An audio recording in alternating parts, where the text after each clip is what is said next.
మేము ఈరోజు పైడి తరేష్ బాబు గారు రచించిన అల్పపీడనం కవితా సంపుటం నుండి శ్రమదృష్టి గజల్ పాడబోతున్నాం.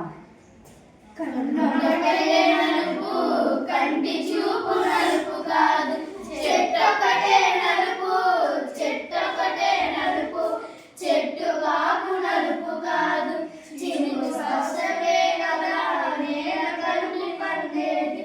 మబ్బొకటే నలుపు, మబ్బొకటే నలుపు, మబ్బు చినుకు నలుపు కాదు. చలుపు తగిలితే